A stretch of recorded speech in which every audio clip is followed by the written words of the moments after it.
बिल्कुल मेरे पीछे बांकी बिहारी मंदिर है जो कि वृंदावन में स्थित है। सैकड़ों साल पुराना है मंदिर। इस मंदिर में जो सेवा करते हैं वो गोस्वामी परिवार के लोग हैं। गोस्वामी परिवार के लोगों के बारे में भी बहुत सारी बातें की कही गई जब ये विरोध हुआ कि कॉरिडोर नहीं बनना चाहिए, जो कि परिवार के लोगों ने किया। लेकिन हमने पड़ताल करी और हमने जाना कि आखिर गोस्वामी परिवार के लोगों के घर, जिनके घरों में बोला गया कि सोने की ग्रिल है, सोने के नलके हैं, वो बहुत ज़्यादा अमीर हैं। भैया वो सोने की ग्रिल मुझे दिखा दीजिए, कहाँ है आपके यहाँ? भैया जी जीना है हमारा। ये देखो, ये जीना है पुराना बना हुआ जमी का। और ये देखो तोड़े भी लगे हुए हैं हमारे घर में ना। यहाँ पे कोई सोने की ग्रिल देखिए, कहाँ दिख रही है आपको सोने की ग्रिल? और जो लोग कहते हैं कि ना इनके यहाँ पे सोने की ग्रिल है, झूमर लटकी हुई है। और ये हमारे ठाकुर जी बैठे हुए हैं, कितने पुराने ठाकुर जी हैं हमारे, ये बैठे हुए हैं यहाँ पे। कहा जा रहा है कि 250 साल पुराने ठाकुर जी विराजमान हैं यहाँ पर, और ये गोस्वामी परिवार का घर है। बहुत छोटा सा कमरा है, ज़्यादा बड़ा नहीं है, 10 बाय 10 का ये कमरा होगा। ये एक हॉल है जहाँ पर एक स्कूटी भी खड़ी है, और शायद यहीं पर आपके ये कुआं है, यानी कि मोटर लगी हुई है, और यहीं से पानी भी आता है। ये जो बना हुआ है, ये घर जो बना हुआ है, कितना पुराना बना हुआ है? ये करीब 200 साल पुराना है। 200 साल। हाँ। और इसके बाद इसमें कोई बार बार समय समय रिनोवेशन करते रहते हैं, कराते रहते हैं। देखिए आप इसका जो चौड़ाई है ये बता रही है कि कितना पुराना है घर। ये कमरों की दीवार थी, पहले कमरे यहाँ तक थे, फिर जरूरत समझी तो यहाँ तक ले आए। चार आदमी बैठे, कैसे बैठे? आजकल तो इतनी चौड़ी दीवार कहाँ बनती है? 2 फुट की दीवारें हैं। आपके बारे में क्या क्या बोला गया था कि देखिए हमारे बारे में क्या है कि यहाँ ऐसा भ्रम फैलाया गया है कि गोस्वामी लोगों पर अनाप शनाप पैसा है। यहाँ सब लोग जो है, यहाँ की संपत्ति, इनका भजन, इनकी ठाकुर जी की आराधना, इनकी सेवा पूजा। मैं स्वयं दिल्ली यूनिवर्सिटी से बीकॉम डीएवी कॉलेज से किया है, एमए हिंदी हिंदू कॉलेज से की थी, एमए फिलॉसफी में, एमए पीएचडी, ये सारे करके भी मैं फिर वृंदावन में आ गया। और वृंदावन रह के, क्योंकि हमारे यहाँ परंपरा से श्रीमद् भागवत की कथा करते थे, तो हम वहाँ न जा करके हमने कहा हम वृंदावन वास करेंगे। आपने कभी नहीं सोचा कि मैं यूएस, यूके, कनाडा चला जाता हूँ, वहाँ नहीं, जाके वहाँ नौकरी हमें तो करूँगा? वृंदावन में जन्म लिया है, वृंदावन में ही रहना। वृंदावन भजन नहीं बनता, वहाँ पैसा तो मिल जाएगा। हमारे घर के सभी परिवार के लोग हैं, सब सर्विस में हैं, तो हमने कहा हम वृंदावन में रहेंगे और बिहारी जी का भजन करेंगे और आजीविका के लिए निस्वार्थ भाव से भागवत करेंगे, और जो कुछ मिल जाएगा पान फूल, उससे अपनी गृहस्थी का पालन करेंगे। इन्हीं कुंज गलियों में बिहारी जी रहते हैं, और बिहारी जी की जो सेवा करते हैं सेवायत, वो स्वामी परिवार के लोग भी रहते हैं। अगर आप देखेंगे तो ये गलियों की हालत इतनी ज़्यादा ख़राब है कि नालियाँ भरी पड़ी हैं, क्लॉग हो चुकी हैं। प्लास्टिक की जो पिन्नियाँ हैं, पॉलीथीन हैं, बॉटल्स हैं, पत्ते हैं, इतने ज़्यादा हैं। कोई मैनेजमेंट का सिस्टम यहाँ पर दिखता नहीं है। सड़कें छोटी होती जाती हैं क्योंकि लोगों की बसावट बहुत ज़्यादा है। नालियों के ऊपर ये लगा रखे हैं पत्थर ताकि बाहर पानी ना आए, लेकिन अगर क्लॉग हो जाएगा तो पानी तो बाहर आएगा ही, गंदगी भी बाहर आएगी। एक और घर में हम आपको लेके चलते हैं जहाँ पर जो गोसाई परिवार के लोग हैं उनसे हम आपको मिलवाते हैं। देखिए एंट्री में ही आप देख सकते हैं, बहुत छोटी सी एंट्री है।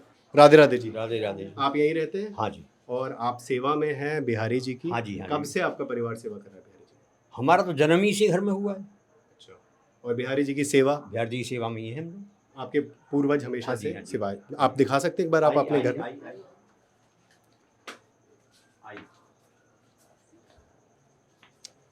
बहुत छोटा सा गलियारा है और बहुत छोटा सा हॉल है। भैया राधे राधे। आप यहीं रहते हैं? जी 4 परिवार हैं यहाँ पे। अच्छा, 4 परिवार रहते हैं 4 यहाँ? परिवार इसी में रहते हैं। ये तो बहुत छोटी सी जगह है। हाँ, इसी कितने में कमरों का घर है ये? ये ऐसा है 12 कमरे का घर है। मतलब ऊपर की फ्लोर पे? हाँ, हाँ। नीचे इस फ्लोर पे कितने कमरे हैं? इस फ्लोर पे 4 हैं। 4 कमरे हैं। हाँ। कमरों का साइज भी छोटे छोटे कमरे हैं। देखो कैसे गुजारा कर रहे हैं। ये किचन है, गुजारा कर रहे हैं। लगभग 4 बाय 4 के 3 बाय 3 का ये किचन है। और यहाँ पर हाथ भी नहीं फैलाया जा सकता। ये जो किचन है, अगर आप यहाँ पे हाथ भी फैलाया गलती से किसी ने तो बर्तन नीचे गिर जाएंगे सिंक में। लाइट जलाऊं? नहीं, कोई बात नहीं जी। ये कमरा है, ये एक छोटा सा कमरा है। इसमें हमारे ठाकुर सेवा है। ये ठाकुर सेवा है यहाँ पर परिवार की। यहाँ पर बोला गया कि काफ़ी परिवार जो है गोसाई परिवार, वो बहुत बड़े बड़े घरों में रहते हैं, बहुत आलीशान उनके पास जो है सुविधाएं हैं, पर यहाँ पर देखकर तो बिल्कुल उल्टा लग रहा है। देख लीजिए आप अपने आप से, साक्षात देख लीजिए प्रकट रूप प्रत्यक्ष रूप में क्या स्थिति है। अच्छा, ये तो बिल्कुल ये बंद कमरा है। हाँ जी। यहाँ पर हवा भी नहीं आ सकती? नहीं आ सकती। ये देखिए यहाँ पर तो सांस लेना भी काफ़ी मुश्किल हो रहा है, क्योंकि मैं शायद पहली बार आया हूँ अंदर, तो मुझे सांस लेने में यहाँ पर थोड़ी दिक्कत हो रही है। ये कमरा बैग से, क्योंकि अलमारियाँ नहीं है, बैग से, किताबों से, श्रीमद् भगवत गीता और पुराणों से, और जो सामान है वो खुले में रखा हुआ है, उन सब से भरा हुआ है। आपने कभी सोचा नहीं कि हम बाहर जाके रहते हैं, बड़े घर में रहते है हैं? ही नहीं, धन ही नहीं है। धन होगा तब तो बनाएंगे जाएंगे गुजारा करेंगे। कहीं करना है जब पैसे क्या नहीं करें? आए तो कहाँ से करेंगे। अच्छा, हाँ। तो जैसे बोला जाता है कि बहुत चंदा आता है, बहुत जो आता है चढ़ावा आता है, सब झूठी बातें हैं ये। वो सब मंदिर में जमा हो जाता भाई, वो सब मंदिर में जमा हो जाता है। या क्या है? चलिए, ये तो हालात हैं, आप सबको आप खुद ही अपनी आंखों से देख सकते हैं। ये जो सिल्लियां हैं, ये आज भी लकड़ी की सिल्लियां हैं, और शायद ये आज से करीबन 30 से 40 साल पहले लगाई जाती थी, जब घर बनाए जाते थे। कितना आ जाता होगा महीने का, अगर आप कमाई करते हैं कुछ भी? कोई निश्चित नहीं है। लगभग 15 या 20, 15-20। 15-20 हजार आ कभी जाता कभी है। तो 15-20 भी नहीं हो पाते भैया। भाई ये तो आकाशी वृत्ति है, कहें तो जो है महीने में 2 प्रोग्राम हो जाते हैं। पंखा आपने चलाया, मैं डर गया। कहीं तो महीने में 2 प्रोग्राम हो जाते हैं, और नहीं तो कोई एक भी नहीं होता, बैठे रहते हैं। घर का एक बहुत ज़रूरी कोना जहाँ पर आप नहाते भी हैं, और ये वॉशरूम है इस घर का। देखिए, आपको दिखाते हैं कि आप बता सकते हैं कि इस वॉशरूम में आखिर नहाया कैसे जाए, क्योंकि मेरी हाइट के हिसाब से तो ये बहुत छोटा द्वार है इसका। इसमें ऐसे ही झुक के नहाते हैं, बाल्टी नीचे रख लेते हैं, बैठ के नहा लेते हैं।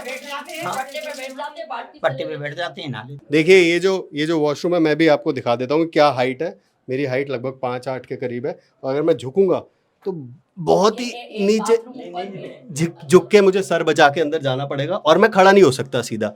तो आप अंदाज़ा लगाइए कि इस हालात में यहीं पे मुझे नहाना भी है, और तैयार भी होना है, और तैयार होके मुझे अपने काम पे जाना है या फिर सेवा में जाना है। तो जीना है, देखो जीना जीना भी, आइए आपको दिखा देते हैं। दिखा दो कि कितना सकरा और कब का ही बना हुआ है। देखो जीना है, बहुत ही छोटा सा जीना है, बहुत ही पहले बना हुआ है। पुराना ही है सब। ये देखिए, इतना छोटा गलियारा है कि यहाँ पर मुझे सांस रोक के जाना पड़ रहा है, और एक डर भी है, क्योंकि सीढ़ियाँ बहुत ऊंची हैं, कि कहीं पीछे की तरफ अगर हल्का सा भी झुकाव हुआ तो कोई मेरे पास सहारा नहीं है। इतना छोटा गलियारा, ये गोसाई परिवार का घर है जो वृंदावन में सेवा करते हैं। अब आप देखिए, यहाँ पर मतलब सांस रुक गई है एक तरीके से। अगर मैं यहाँ पर 1 मिनट भी रुकूंगा तो मेरी सांस बिल्कुल घुट रही है। अब आजकल की जो ऐसे ऐसे बच्चे और पब्लिक आने लगे हैं जिनको वृंदावन के रस का तो कोई ज्ञान ही नहीं है, सिर्फ पिकनिक मनाने के लिए, घूमने के लिए आ गए कि सीधा चलो सीधा वृंदावन। किसी होटल में जाएंगे 50,000 रुपया लगेगा, 10 जनों को लेके आए तो सीधा वृंदावन आए, 4 चटोनी खाए, दर्शन किए न किए, घूम गए, और थोड़ा सा प्रसाद घर वालों के लेके चले गए, और उनकी आनंद से पिकनिक बन गया। तो इसको पिकनिक क्षेत्र बनाने की आवश्यकता नहीं है। कॉरिडोर का मतलब है पिकनिक। यहाँ कॉरिडोर बनाने की आवश्यकता नहीं है, पिकनिक क्षेत्र बनाने का इसको बनाना है तो बढ़िया चारों तरफ जो बड़े जमुना किनारे पेड़ लगाए जाएं, बड़े बड़े सुंदर वो बनाए जाएं, पुल बनाए जाएं, घाट बनाए जाएं, और जमुना को स्वच्छ किया जाए, यहाँ की नालियों को स्वच्छ किया जाए, यहाँ की सड़कों को स्वच्छ किया जाए, यहाँ के गड्ढों को पूर्ण रूप से भरा जाए, जिनमें लोग चलते हैं तो मतलब गड्ढा खा के ऊपर टांग फिसली और सीधे नीचे गिर पड़े। उन सब का यहाँ देख रेख नहीं है, उनके बारे में कोई आवश्यकता नहीं है। आज बिजली है, कल बिजली, 24 घंटे बिजली नहीं है, इस प्रकार की व्यवस्था है। इस व्यवस्था को तो सरकार कर नहीं रही। सरकार के दिमाग में सिर्फ एक है कॉरिडोर। तो कॉरिडोर की हम लोग बिल्कुल इस प्रकार से भर्त्सना करते हैं कि इसको बनाने की यहाँ कोई आवश्यकता नहीं है। वृंदावन की प्राचीनता, कुंजगिनियों की प्राचीनता सब नष्ट हो जाएगी। अगर ये नष्ट हो गया तो पब्लिक यहाँ झक मारने के लिए नहीं आएगी, रसास्वादन लेने के लिए आएगी। अगर आपने उसको ज्यों की तो रहने दिया, और आप अगर इसको बिगाड़ दिया तो वृंदावन नहीं रहेगा, ये कंक्रीट का वन हो जाएगा। न्यास सरकार की न्यास बनाने की योजना है, न्यास नहीं बनाना है। सरकार को तो मंदिर को अपने अंडर में लेना है। मंदिर अंडर में आ गया तो 2500 करोड़ रुपए साल की इनकम है, सरकार उससे पैसा पैदा करेगी। 2500 करोड़ की साल की इनकम है। साल की इनकम है तो उनको क्या बतावे, वो तो ऐसे लगेंगे कि साहब लूट लो इसको चारों तरफ से। 2500 करोड़ कैसे, मतलब क्या इतना धन कहाँ से आता है? इतना धन सब पब्लिक आती है, सब मतलब ठाकुर जी को भेंट करती है, ठाकुर जी की लीला करती है। 2500 करोड़ का मतलब ये है कि 25 करोड़ है। 2500 करोड़ तो मैंने इसलिए कहा है इसको कि सरकार जो है इसकी 2500 करोड़ ही बनाएगी। अच्छा, मतलब आप कह रहे हैं कि सरकार जब करेगी तो इसको बड़ा करेगी। हाँ, इसका सरकार इसका 2500 करोड़ ही बनाएगी। आप कब से रह रहे हैं इस हम लोग यहाँ श्री राम वृंदावन में, ये हमारी गली है, इसको सारियान गली बोला जाता है। हम लोग यहाँ 350 वर्ष से रह रहे हैं। हमारे पूरे पूर्वज यहाँ आए आज से बहुत पहले, तब से हम श्री राम वृंदावन में ही हैं।